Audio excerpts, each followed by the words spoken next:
Good evening, ladies and gentlemen. Thank you for joining us for tonight's edition of HR Mentorship Learning Series.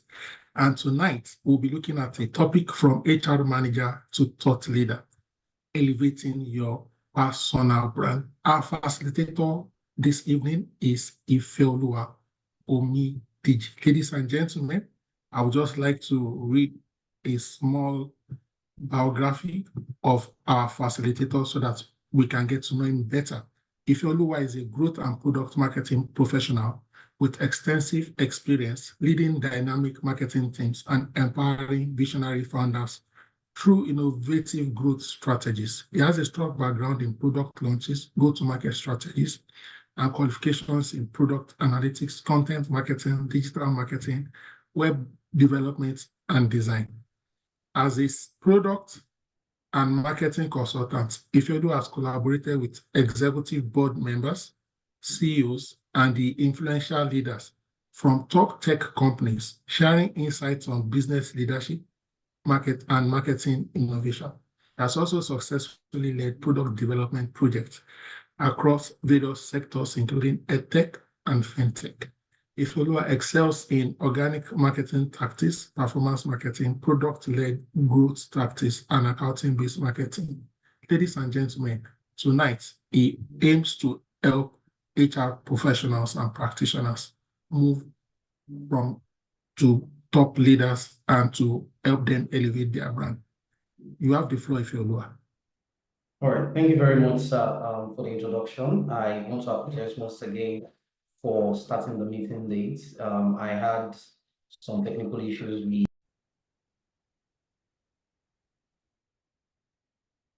Okay, so we're looking at the topic from HR manager to thought leader, elevating your personal brand. Now, I understand if for those of us here right now, you understand why personal branding matters. We understand the importance of investing into our personal brand as professionals, as entrepreneurs, as career-driven people, especially in the HR industry. There's that need to emphasize and to keep on emphasizing why we must focus on our personal brand. And this is something that branding seeks to achieve. Branding helps us differentiate ourselves from a crowded market. It helps us to assess new opportunities and also enhances our influence and leadership in a growing market. So say, for example, if we look at the community of HR professionals and HR leaders we have, that community and that number will continue to grow. But we as professionals seek to create a voice for ourselves, to create a niche for ourselves, to create a name for ourselves. So the way we can then differentiate ourselves or distinct ourselves from the general audience is to build a brand. That means there is something we have to be known for. So in this webinar, there are 6 things we're going to be looking at to elevate our personal branding. 6 things. Number 1 is the fact that we have to define our unique value. Now, there's a popular saying that goes that if you don't stand for anything, you're going to fall for anything. So there is something unique and something specific that you have to be known for. You have to therefore identify your strengths. You need to do an assessment of yourself, assess your skills, your experiences, what your passions are. And then you need to be able to highlight exactly what makes you unique. And then you will therefore pinpoint your niche and your expertise. Now, the reason I'm mentioning this is because you cannot be good at everything the same way. That is why you need to be able to clearly identify what you excel at. So as an HR professional, as an HR leader, you need to look at your skills, your professional journey, and look at that specific area within your career where you seem to do things effortlessly. Like it just works out for you in a way that it doesn't, when it comes to other areas. And then when it comes to crafting your brand statement, it's not more of saying something you then print on your t-shirt. No. Basically, it's understanding what you are going to be known for and what you are going to be using to represent yourself.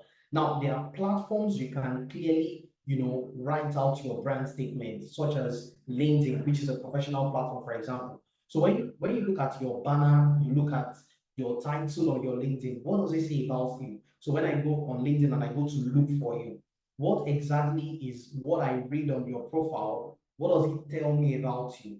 What your profile tells me about you is in turn telling me about your brand. So one of the things you're going to have to look at is, who are you as a professional? What do you want to offer to your audience on LinkedIn, and why does it matter to you? Another thing we're going to look at again is number three, you need to build an online presence. You need to build what you call a digital footprint, a digital identity. And as a professional, the best place to do that is not to invest it on Facebook or to invest it on Instagram, because those are more social platforms. But the platform that is social yet promotes and pronounces your corporate branding, for example, is a LinkedIn. You can go on LinkedIn and build and optimize your profile, where you are now going to start sharing insights that is specific to that brand statement. That means you already know the audience you want to target, you already know the topic you want to be known for, or the niche in the industry you want to be known for. Then you need to curate content that is tailored to that specific niche, and then begin to post and promote that brand on a platform like LinkedIn. Another example is having a personal website. Now, websites can be quite expensive to own, in terms of managing and optimizing it, for your personal brand. Because this is something that is supposed to be personal to you. But then you can own a page, for example, on Medium. Now, I believe you're aware that when you open a page on Medium, it gives you a source domain. So when anyone searches for keywords that are within the niche that you want to be known for, Medium helps you rank very quickly. And that's why there are three platforms I want to advise you to focus on. Number one is LinkedIn. Number two is Medium. Number three is Substack. Substack. Those three platforms will help you rank very quickly for the keywords you want to rank for. And you can always multi-purpose, your content. Say, for example, you post an article on Medium or you post an article on Substack. You can copy that same article and post it on your LinkedIn post, the platform that allows you to post something similar to a blog post on LinkedIn. So those are different ways you can take advantage of your posts. Now, I want to show you an example of the CEO of Ikeja Electric here. Just an example for you to see how to craft your brand statement. Here, it says CEO at Ikeja Electric, transformational leader, women and youth empowerment advocate, mentor, founding member, Women in Energy Network. So I know that this is a prominent person within the energy sector. Another example of someone I can see here is Eitai Ogumola. He is the CEO of Utiva. You see his brand statement here, the vision he has for his business. He says, connecting millions of talents to global jobs, and he calls himself a tech evangelist.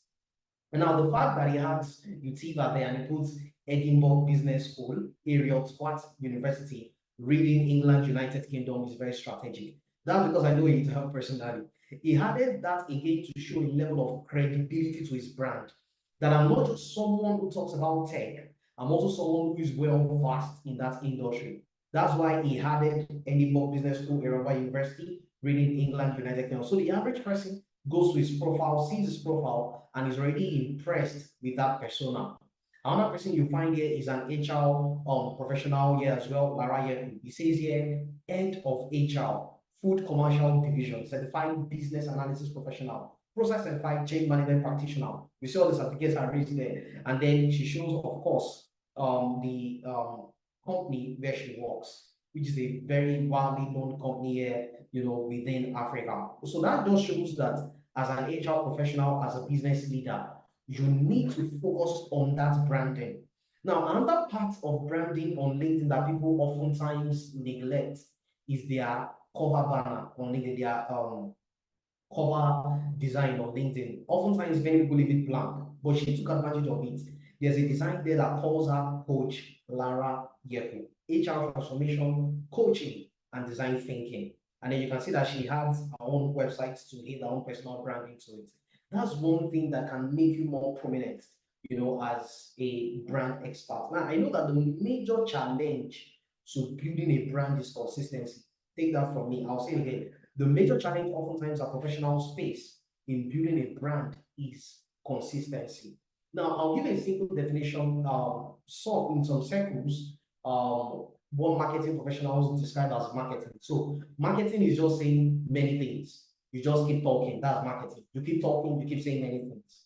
But when it comes to branding, branding is saying one singular thing, but saying it consistently. That means you're saying one thing and you're saying it over and over and over again. Now, in this case, where we need to build a personal brand for ourselves, from the point where as HR professionals, we become thought leaders, we become HR leaders within the industry.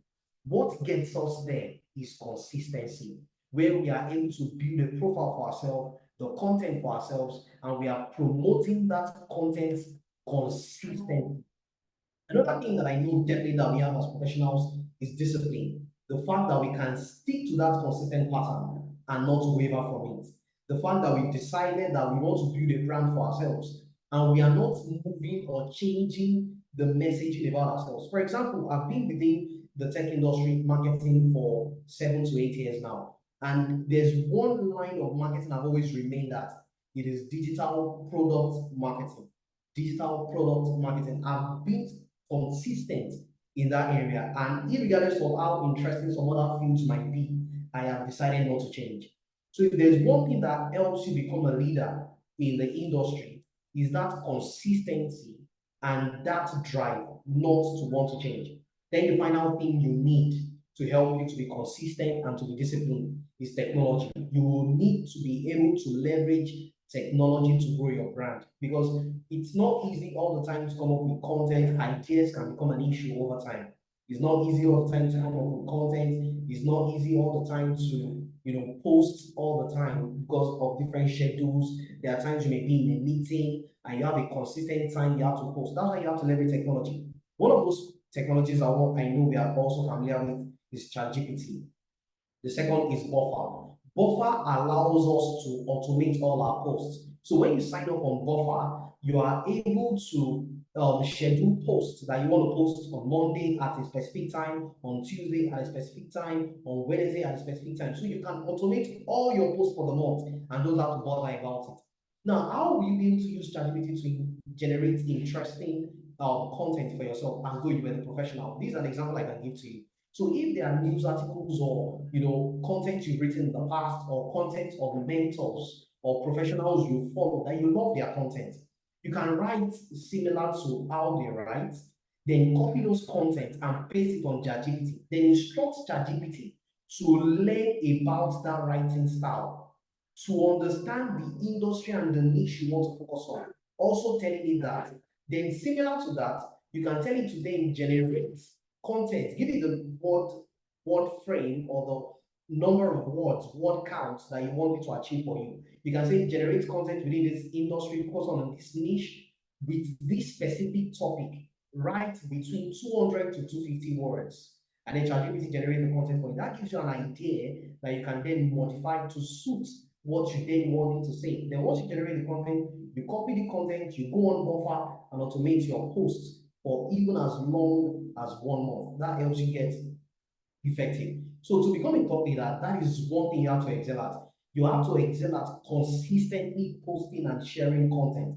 You have to write articles or blogs that are related to your industry topics. You have to create and share white papers or case studies. Now, these are materials you can share either on LinkedIn posts, Medium, or Substack. You have to also find a way where you can be invited to speak at webinars, conferences, or industry events. But one also very underlooked aspect is also volunteering to train and to mentor younger professionals. Now, there are pitfalls for you to avoid. You are to do your best to ensure that you maintain professionalism and integrity. There are certain things you have to avoid, such as political conversations. For example, I know that there are times when the political climate of an environment can change. You need to work towards seeing that you are avoiding such controversial topics so that you are not making enemies out of people you've not even met. One of the things about professionalism is to stick to your topic, to stick to your niche, and to stick to your industry.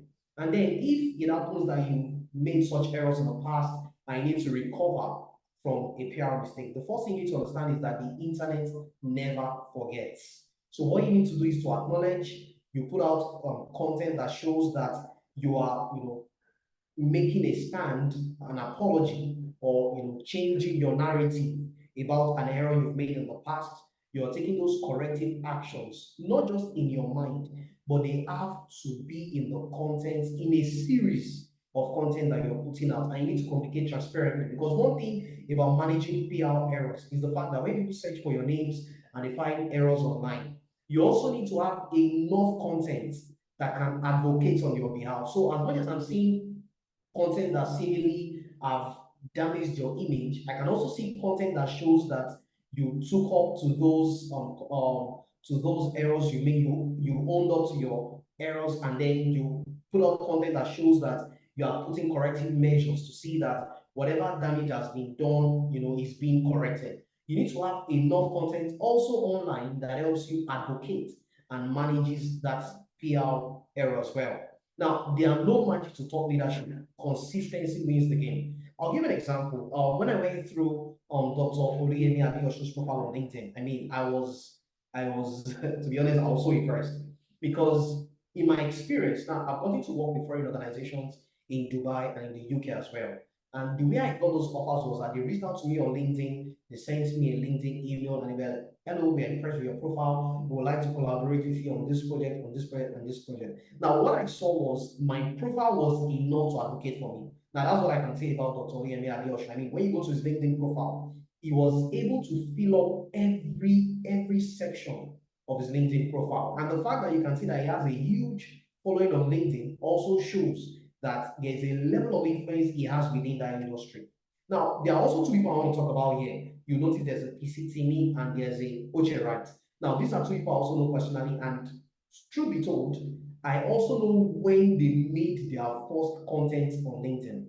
I mean, when they posted their first content on LinkedIn, and I've had interactions with them. And if there's one thing I've learned through that journey, when they grew from having 0 followers, for example, Oche Wright now have over 119,000 followers. From 0 followers to having that number, I can tell you is consistency. In fact, there was a point when Oche was going to be posting, and he would use the same photo over and over in all of his posts for about 6 months. The same picture, and he kept posting content consistently. So one thing I can tell you is that the moment you can leverage ChatGPT to help you generate content, you're automating your post using Buffer, and you're posting consistently on LinkedIn, I can tell you for free, you are definitely eventually going to get known within that industry. Like I said, consistency wins the game. So what are the actual steps you need to develop now? You need to have a growth plan for yourself, because you can't give what you don't have. If you're not growing, there's no way you can impact. So you need to have a growth plan for yourself where you are ensuring that the learnings you've had in the past are not forgotten, and you're sticking consistently with it, and you're growing. You also need to have a mentor that you follow, so that there's a trajectory of learning path for you from someone with real life experiences that you follow, so you can have that overflow of inspiration to keep posting. You also need to ensure that you set your digital footprint in place on LinkedIn, on Medium, and on Substack. Don't also forget to automate your content with Buffer. So Buffer gives you that free plan where you can automate all your content. So sign up on Buffer for free and automate all your content. Also have the niche you want to focus on. And then again, create a content plan. And like I said earlier, which I'm emphasizing again, leverage technology for ideas and consistency. Thank you very much for the time and the privilege to share with you. That will be all for now. Thank you. And thank you so much. Thank you so much, Ifeoluwa, for that short presentation. Ladies and gentlemen, if you have questions, comments, or you want to seek for 1 or 2 advice or tips from our facilitator tonight, this is a very good opportunity to ask. All you need to do, for example, is just to raise your hands, and we will unmute you and grant you access. If you also prefer, you can actually type your questions.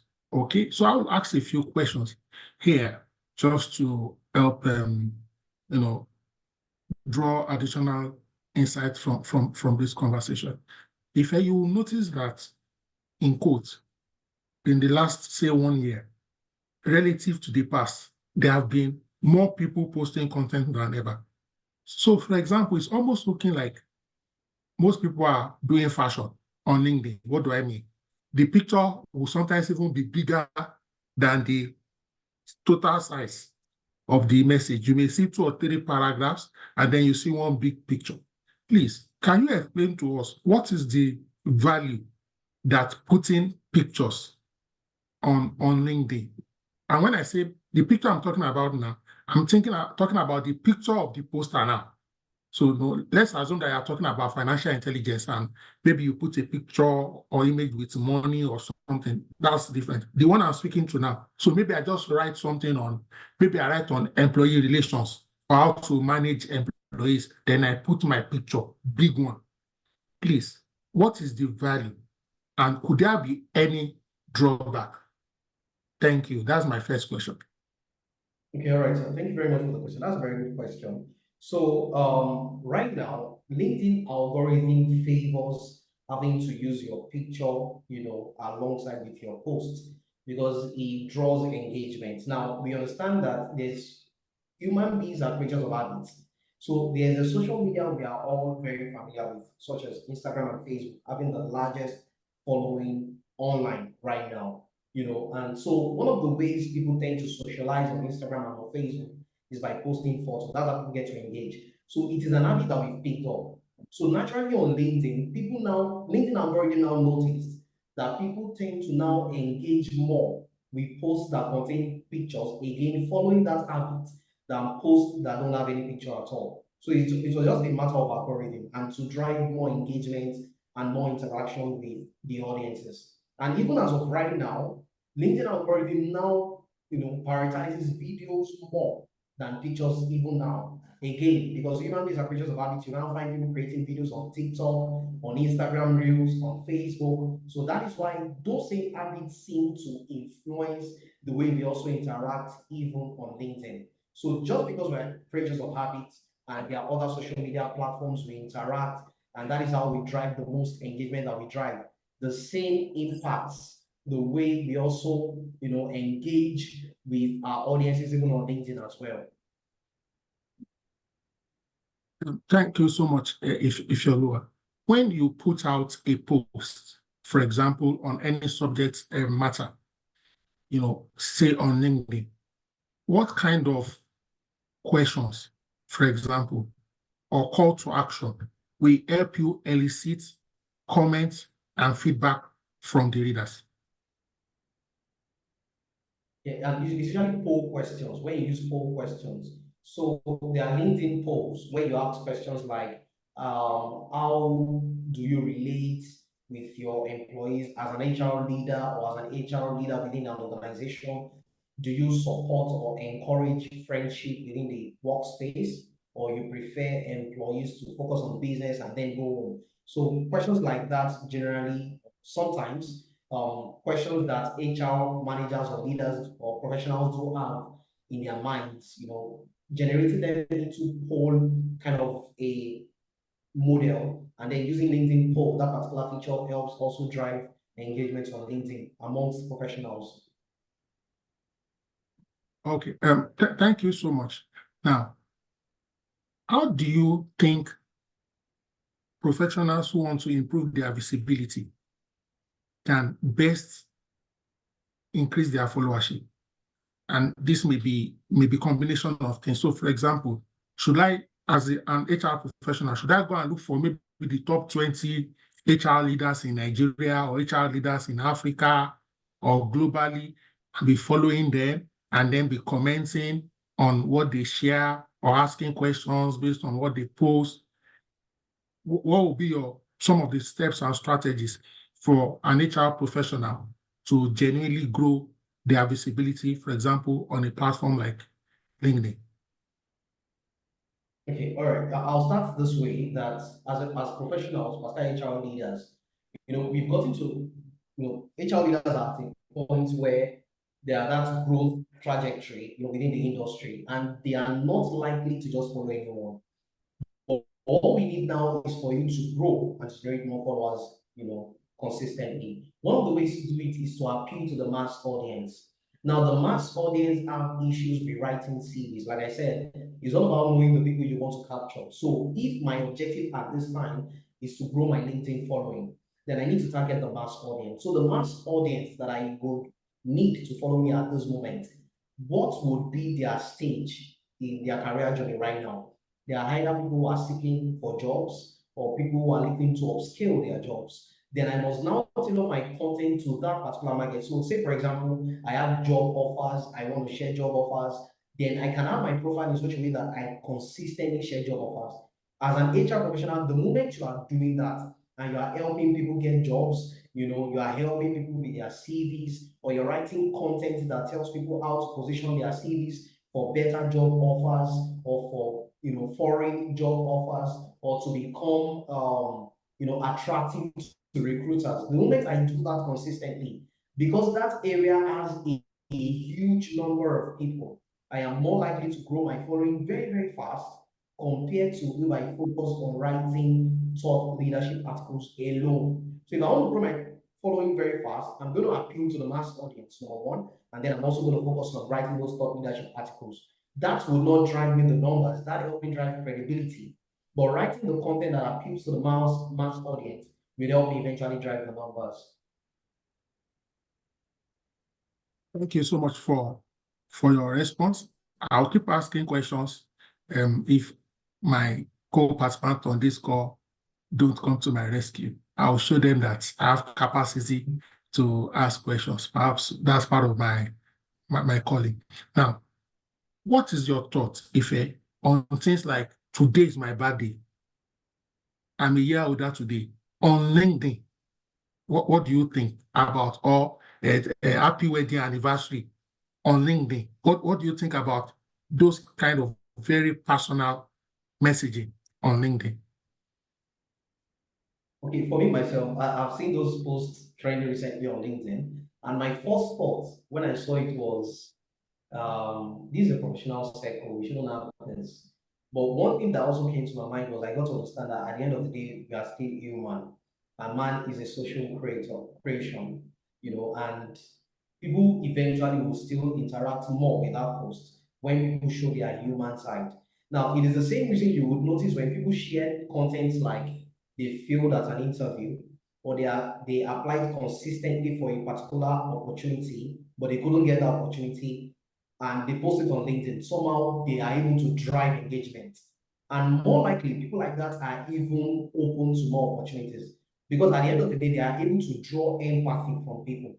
So posts like that oftentimes just make people human, and they also connect more with our audience. And eventually, people who are able to build more valuable and consistent and loyal followers in the long term are people that occasionally get personal on LinkedIn. So it do helps. Once in a while, but not all the time. Oh, okay, great. So because of that personal element, sometimes when you share about your failure or your successes, what do you think about sharing content? For example, I just got this new certification.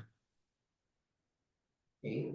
Well, that is also very good. It lets people within your network know your brain. Like I said, the moment you are driving that engagement, LinkedIn begins to notice your profile, and the more people celebrate you, and you are posting those things, people like to see those kind of things, like certificate that, oh, congratulations, congratulations, wow, that's very nice.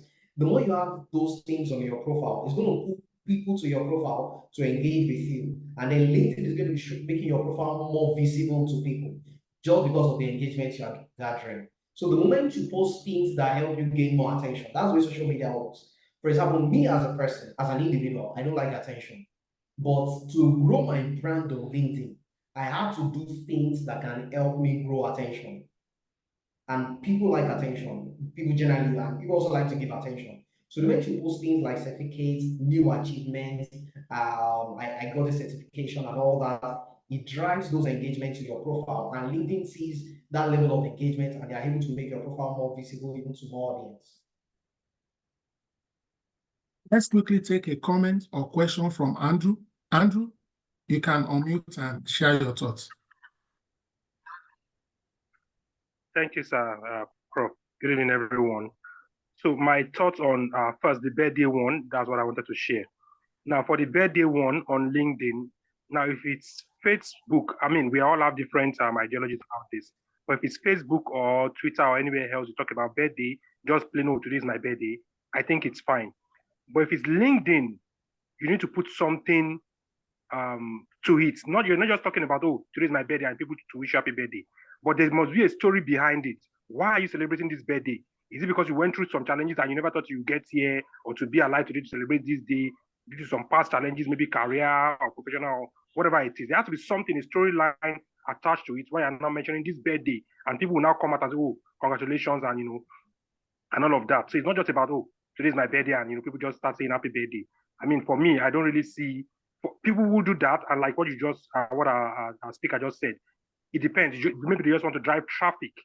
If it's just the type that is after traffic, or you want people to just comment on your post, and that way to get the algorithm to have more, stuff on LinkedIn, that is fine. But if you really want to grow your brand, you won't just come out and say, oh, today is my birthday, and that's just it. There has to be, you have to develop this habit of storytelling, link something with it. There has to be something you're saying with it. And all of that. So that's my take on that. Thank you. Thank you so much, Andrew. Already we have some interesting comments on the chat box, and we're going to read it. In the interim, Jimmy Mokiko, you can please unmute and speak. Good evening. Mr. Ifelua, thank you so much for your session. And I was actually, thanks our chief host, Dr. Oluyemi. I heard somebody call Prof. So we're still waiting for the washing of the doctor and the professorship. And I think Andrew sort of just highlighted my thoughts around some personal posting. Even on Facebook, I think I'm off Facebook for a while now, but I know I've seen somebody post the children results there, and it was quite funny and interesting. On LinkedIn, I've had to post my birthday, I think this year, and even my wedding anniversary. However, just like Andrew mentioned, I linked it to my career because there were certain, experiences that happened, and I'm sure anyone who checked my LinkedIn will see a few things there. But so, Mr. Ife, the question I want to ask still comes back to the pictures, and I love your response to it. But personally, now, this is my personal opinion. I think some pictures are too big. They they cover the message. And I saw one recently. I was almost tempted to actually share it here, but I think it would be inappropriate. So I don't know if you could still just sort of, share some thoughts on that. Thanks. Okay, about the LinkedIn pictures, I can tell you it is purely an algorithm game. It is purely an algorithm game. And even recently myself, I've been posting on LinkedIn and I've not been using pictures, and I've been able to get engagements. But it is purely, so when people do it, of course, some do it for, I may not be able to speak to the different reasons why people use photos when they post. But ideally, it helps and it favors the algorithm to help them drive engagement. But we'll do it for different reasons. But if as a professional you want to post, a picture on LinkedIn, I would rather suggest you use, one where your appearance is corporate enough. I think that is going to be fair. One where your appearance is corporate enough, and then it doesn't matter. You don't have to be changing the pictures. Like I said, there was the OJ Wright, and I can use that guy as a case study anytime because I knew when he came in right from day one. I mean, this guy was posting the same thing consistently all the time, and yet his profile grew. So the most important thing about the algorithm that even the algorithm can never beat is for you to keep posting consistently. That is the most important thing. It is keep posting consistently. Okay, I'll read some comments from the chat here, and I'll suggest you also react or respond to the comments. So take them one by one. Thank you so much, Omoba.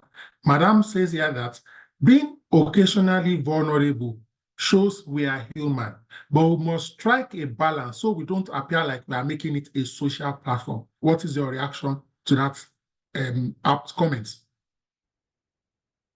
Okay, yes, she's right. But the truth is, the way platform works is there is the developer, the one who built the platform. It is intended for a purpose, and it is well known that LinkedIn is intended for corporate purposes. Now, the other challenge can now be that, okay, as a professional, I want to post on LinkedIn, and there are users on the platform. There are cases where users can somehow determine how the platform will be used. For example, Instagram was the platform that was used primarily originally when it was built to prioritize photos. But eventually, people started posting a lot of videos. Now, Instagram learns from its users, and then they built Instagram Reels. It now so happens that Reels now generates even times 5 the traffic normal posts generate. That's why you notice videos on Facebook, because Reels is now synced with Facebook. They now generate even times 10 the traffic normal posts will generate. So at the same time, while you can say you don't want to post such things on LinkedIn so you don't convert LinkedIn to a social profile, the truth is we are not in control of that actually. Majority of the users will be the one to determine eventually how LinkedIn will be mostly used or widely used. What we can do in building our brand, that's why we're using the word brand, a consistent messaging that speaks about the industry or the niche we want to be known for. So not being particular about what other things to be known for, but what we want to be known for. And that is where we focus our branding on. So in building our own personal brand is more about us, not more about what others outside are doing. Thank you. So much, Ifeoluwa, for sharing your thoughts on that particular beautiful comment. We have a question here. This is specifically a question from Folani. Folani says, should there be a barrier in accepting requests on LinkedIn as an HR personnel, considering the importance of engagement as well?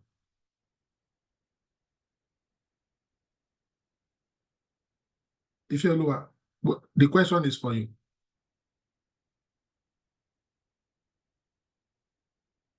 A LinkedIn invite from a student, and I particularly love to accept invite from students. There are a few friends I've made there, but I think about 2-3 days after I accepted, so he sent me a message saying he was a president of a particular association and he was reaching out to me for financial support for the association. I felt this is a bit awkward. I want you to share your thoughts. Also, I know you are not Ife is back, but I guess you can just share your thoughts on it also. I haven't responded to him. What should I do? Okay. Thank you so much, Jimmy, for that question. As you can imagine, I also get similar requests from people. Meanwhile, if you don't mind, and as evidence that you are back, please put on your video and unmute your mic. Thank you. Now, I know he's back, but I need to see the evidence by him putting on his video. So I also get quite a number of such requests. Some of them are lucky because one of the ways I judge how to respond to requests is that many times I already have a premonition that I want to do something. Now, if I have that kind of premonition, typically, and I will have maybe had a budget or a provision or something for it, and then your request comes, I know that, okay, this is the request I had that premonition about. So in such instances, I meet the need or meet part of the need. But what I will say, and I also do this, whether I meet the need fully, partially, or not at all, is that I actually engage these people. I try to tell some of these people that sometimes, what is your value proposition? What problem are you trying to, what's the word now? What problem are you trying to solve? For example, I went for a program in Unilag, and I was able to mobilize like 5 senior colleagues to attend the program during work hours. Is that gift of networking and mobilizing 5 senior industry people to join? Do you prefer that, or you want 100,000 to buy Coke and Fanta and water? What if we make the program 2 hours and there's absolutely no need to buy refreshments, since the school will provide the auditorium free of charge? So sometimes You see that some of these people just want to make this thing as elaborate as possible. They want to invest money in decoration. They want to do banner. They want to do flyer. And sometimes they are work around some of these things. That if you get a very good senior person, for example, and that person is coming, that person can help you draw the crowd that the flyer and poster will have gotten for you. So it's to engage further. In the process of engaging with these people for that, you may be able to provide them with counsel. And the need for the money may not necessarily be there again, or part of it may be solved. Or you may be able to point them in some directions, okay? And say, oh, even this is your letter. This is how to frame it and the likes. Again, I tell people that you don't just be quick to ask for people's money or pockets or hand. Ask for their mind. Ask for their thoughts. If you ask from their for their wisdom, their intelligence, sometimes on their own they can say, "Oh, if you need this kind of support, I can provide." I remember I used to work with an oil major back then, in the what do you call it now? In the oil servicing back then, and NAS wrote our MD. They wanted to give him like industry icon award. We did some few research here and their investigation. We realized that almost like 10, 15 CEOs all got the same letter at the same time from NAS. Guess what? It was a marketing gimmick.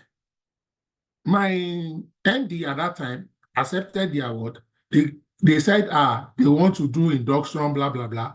He said he's too busy. They, like 15 NAS boys, came to our office to do the conferment of the so-called prestigious award. And he gave them some money. And they took pictures and everything. Of course, that organization put it as part of CSR. But of what real value? I can bet that those boys will not have gotten back to Ibadan or wherever they came from. They will have shared the money. It's not going to any NAS coffers. So if you are sure that the money is for a good cause, especially if it resonates with some of the interventions you like to provide, why not? Why not, my brother? Ife?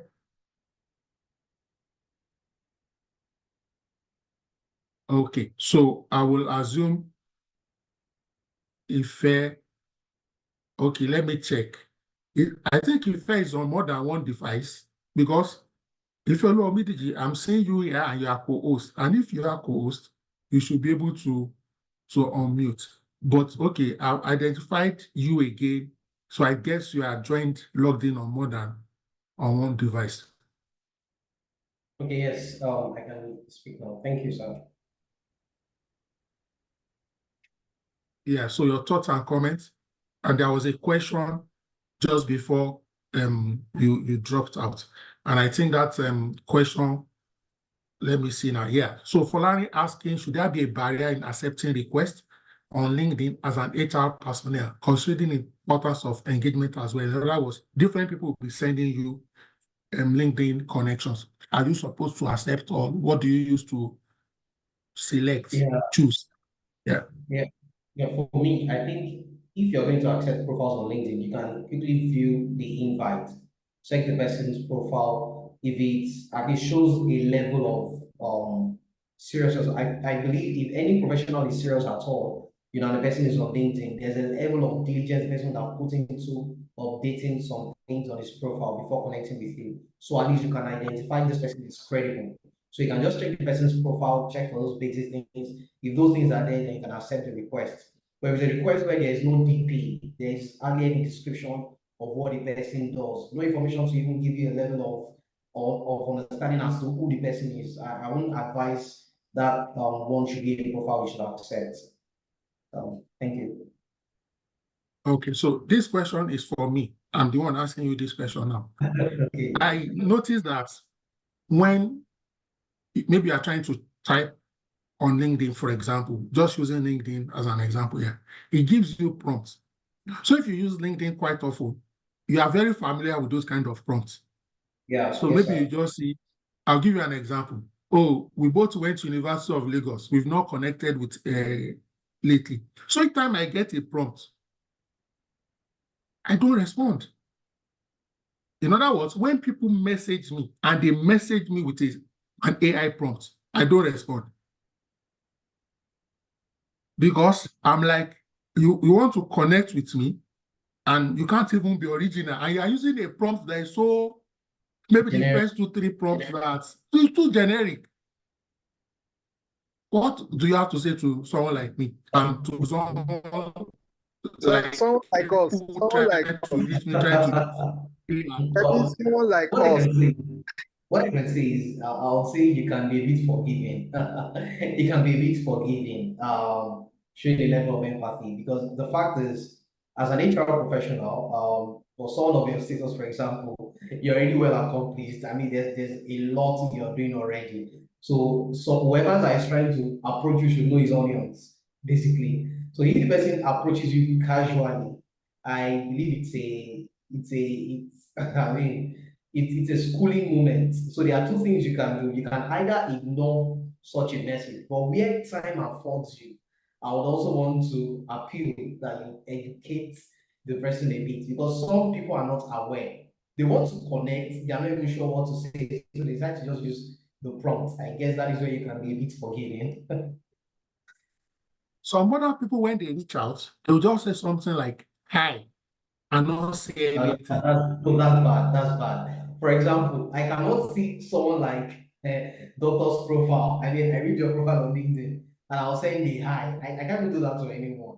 I mean, I should know that this person, in whatever level the person is still deserving of respect and a bit of courtesy. I mean, is deserving of courtesy. So the proper thing is to at least greet. I mean, we are Africans. We are very big on respect. The proper thing will be to greet. Good afternoon, sir. Good afternoon, ma.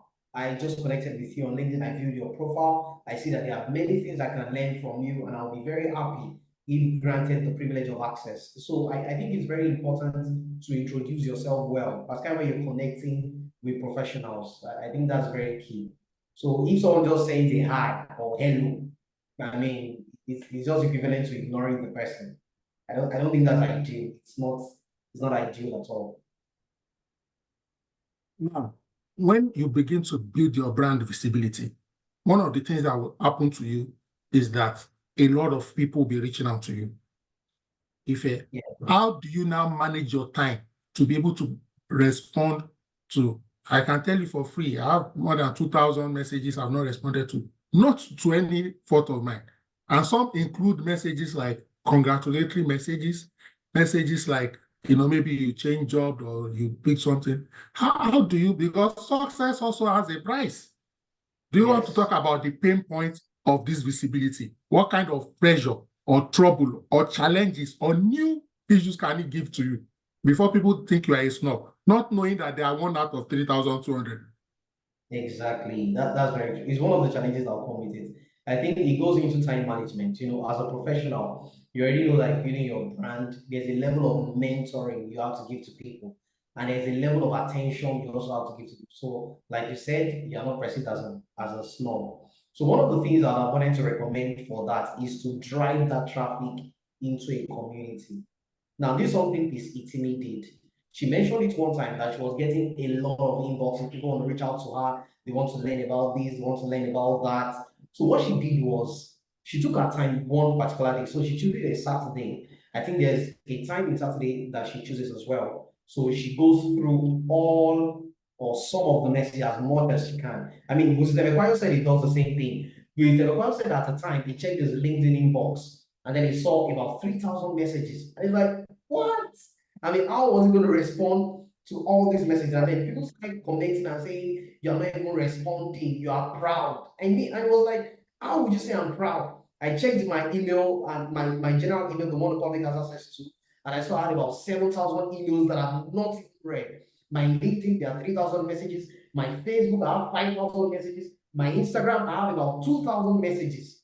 Except if you don't want me to do anything in my life, and then I'll start responding to messages. I mean, it doesn't work that way. So usually what it does is it takes the time to look at what are the main things people are reaching out to him for. If maybe it is something that has to do with knowledge, mentoring, other things, it then creates platforms where he can use as a general communication channel to reach out to those things. I'll use Mr. Mekwayo, for example, as a case study. So there was a time people were reaching out to him generally about mentorship, about life.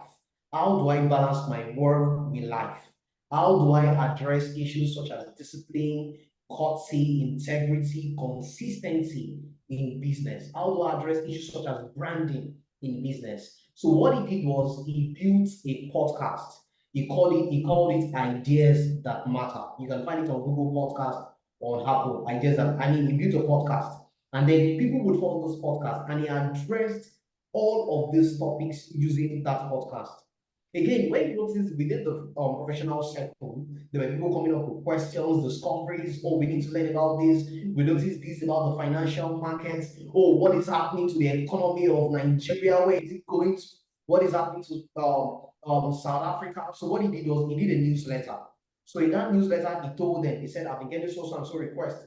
Subscribe to this newsletter if you want to get information pertaining to these specific topics. And then people started swarming into his newsletter. So he uses his podcast to address a specific segment of his audience. He uses his newsletter to address another specific segment of his audience. And then there is now a major audience that he earns more of his revenue from. He uses platforms like events to then address those audience. So at the end of the day, once you are able to see that you are getting those messages, it's already a telltale sign that you need to build a community for yourself, and then see how you can build that community either for newsletter, on YouTube, or a podcast to address some of those concerns you are noticing that people are reaching out to you mostly for on social media. I think that should do a lot of help in that area as well, because you can't do a lot of one-on-one conversation with people, where you can get a mass, concern, and then use a channel to address that mass concern. Thank you.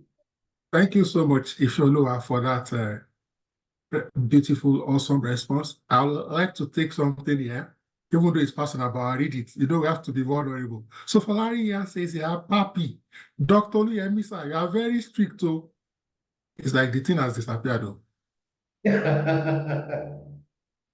Papi. Falari, I hope this is not village people. I'll check again. Hopefully I can find it. Okay. Let me read it. Okay, go ahead, Jimmy, go ahead.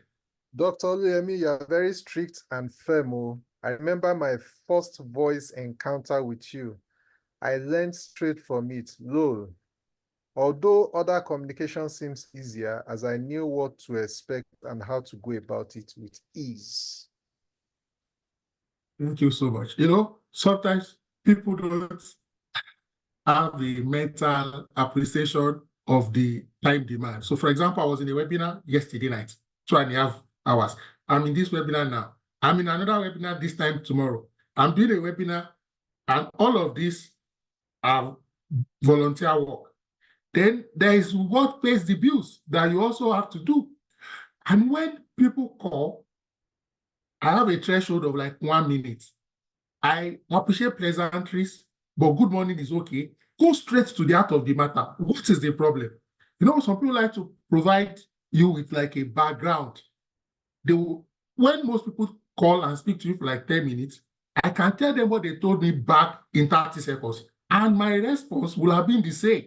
If they had given me that abridged version, of course, it's because of the pressure on time. And people here who know me, when I reach out to anybody, I'm very straight to the point. Good morning. The next thing is, I need your advice on this, at your earliest convenience. And you move on. In fact, there are some senior people, I actually don't call them. I send them a message, and if I absolutely need to call, I'll tell them I want to call. And then even at that, I will tell them what I want to call them about. Some of them will not even respond, and there will be no need to call again. I also will say, this really deserves a call, and they will say, okay, they themselves now initiate a call, maybe during their breaks and the other thing. I would like to read this message from Madam Omoba. She says here, we must also form a habit of housekeeping on our various social media handles and platforms. This is very good, so that we can manage our messages. This is also very, very good. Thank you so much. Any other compelling question or comment or contribution? this may be a very good time to call it a wrap. I've absolutely enjoyed the session. It has been very engaging, both from the presentation by Ifeolu Omidiji and then the question and answer session that we also had after. Thank you so much. I've seen a lot of appreciation, accolades, and encomiums on the chat. People sending in their greetings, their appreciation. So what I'll just do, I will unmute everybody so that we say thank you to our facilitator for tonight. If you can also drop in the chat box maybe your phone number and your email, so that if people want to reach out to you, your social media handle too, feel free to drop it in the chat box. Ladies and gentlemen, we can unmute and say something or thank you to our facilitator. Thank you so much, Ifeolu Omidiji, for honoring our invitation and joining us tonight. Thank you to every single one that joined tonight. Thank you. We so much, appreciate your Ife. Even presence. that journalist. Thank you so much, Ife. It was a nice session. Thank you, Mr. Ife. It was a God great bless session. you, Ife.